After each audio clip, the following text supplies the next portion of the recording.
Salut tout le monde. Moi, c'est Théo Bernard. Et sur cette chaîne, on explore ensemble l'univers de l'automobile.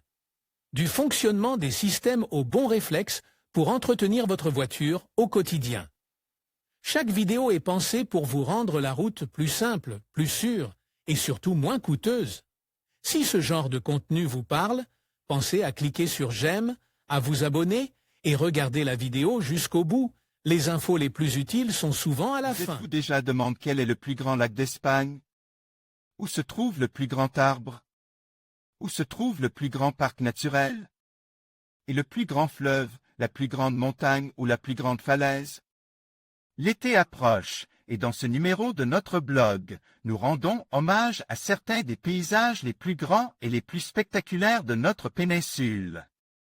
Les meilleures offres de location privée, une nouvelle voiture pour la première fois avec notre location Opel Corsa 1.2 TXHL 74 kW.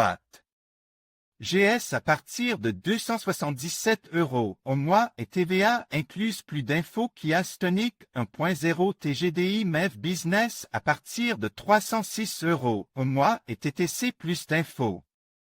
Nissan Juke DIGT 84 kW 6e et Acinta à partir de 311 € au mois et TTC. Plus d'infos si vous ne savez pas où planifier votre prochain long week-end ou votre prochaine escapade. Préparez-vous à découvrir ces destinations en voiture qui vous couperont sans aucun doute le souffle. Et n'oubliez pas que si vous disposez d'une voiture de location pour particulier, vous pourrez être aux premières loges de ces lieux merveilleux. Itinéraire 1. Les falaises de Garita Herbera, les plus hautes de la péninsule.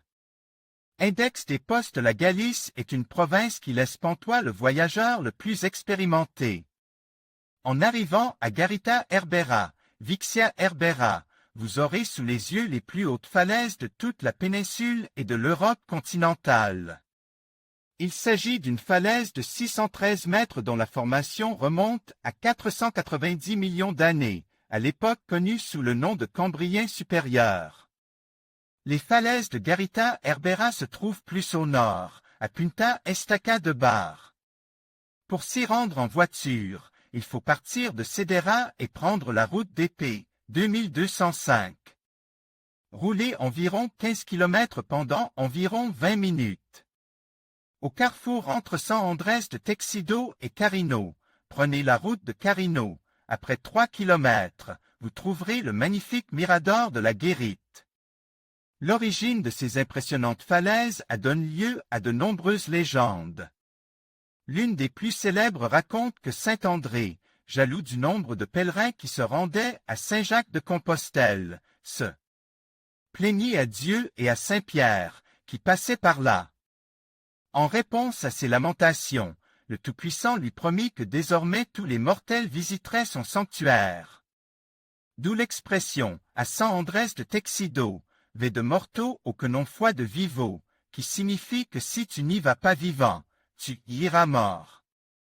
La Garita de Herbera se trouve presque au point le plus haut de ces falaises, à 610 mètres au-dessus du niveau de la mer.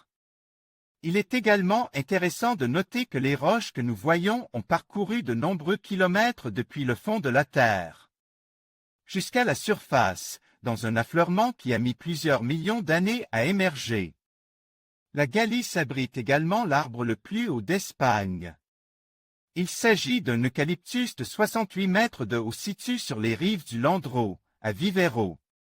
Ce spécimen figure sur la liste des arbres monumentaux d'Espagne, où l'on trouve d'autres arbres magnifiques comme le plus vieux de Castille et Léon, âge de 2070 ans, ou le plus épais, un EVA de l'Alameda Apodaca qui a une circonférence de 18 mètres.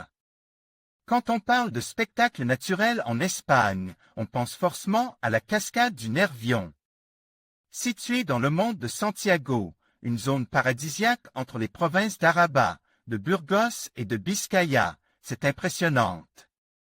Cascade n'est autre que la source de la rivière Nervion. Il s'agit également de la plus haute chute d'eau de toute la péninsule ibérique, avec un dénivelé de 270 mètres où l'eau s'estompe. progressivement jusqu'à atteindre la montagne, ce qui attire des milliers de touristes chaque année, en particulier pendant la saison du dégel. C'est à ce moment que nous vous recommandons de visiter la cascade de Nervion, lorsque l'eau remonte à la surface en débordant de l'intérieur de la montagne. Vous pouvez vous rendre au Mont Santiago depuis Berberana, Burgos, en empruntant la route BU 556, qui vous mènera au site en moins de 20 minutes, 8,4 km. Si vous venez de Biscaye, montez au col d'Orduna, par la route d'Amurio. Vous devrez rouler pendant 1h30 sur LAP 68. Selon la distance que vous souhaitez parcourir, vous pouvez laisser votre voiture à environ 4 km du point de vue et profiter du paysage au cours d'une randonnée enrichissante. Si vous continuez sur la route pavée, vous trouverez 3 autres parkings situés à 1, 2 ou 3 km du site. Itinéraire 3, Val-de-Linard, le village le plus haut d'Espagne. À Teruel, à 1692 mètres au-dessus du niveau de la mer, se trouve Val-de-Linard, le village le plus élevé de la péninsule ibérique. Cependant, le point de référence pour cette mesure a été le bâtiment de la mairie, et il y a donc des maisons construites au-dessus de cette altitude. Si vous souhaitez visiter ce village unique, le mieux est de vous rendre à Teruel, puis de prendre la 226 et la TEV 3 jusqu'à Val-de-Linard. Il s'agit d'une route ascendante d'environ 65 km, qui dure environ 1 heure. En soi, la route est une invitation à profiter de vues à couper le souffle et de paysages inoubliables. Fondé en 1262, le village médiéval de Val-de-Linard se trouve au pied de la station de ski Javalambre et Val-de-Linard, dans la Sierra de Gudar. Les environs de ce village très élevé offrent des alternatives intéressantes, comme la célèbre Via Verde de Ojo Negro, un sentier parallèle à la voie de l'ancien chemin de fer minier Ojo Negro Sagunto. Vous pouvez garer votre voiture et faire du vélo le long de cette merveilleuse route. De plus, étant donné l'altitude du village et le faible éclairage nocturne, vous pourrez contempler depuis Val-de-Linard un ciel étoile que vous ne verrez nulle part ailleurs. Itinéraire 4, le lac de Sanabria, le plus grand système lacustre du monde. Le lac de Sanabria, d'origine glaciaire, est non seulement le plus grand lac d'Espagne, mais aussi le plus grand du continent européen.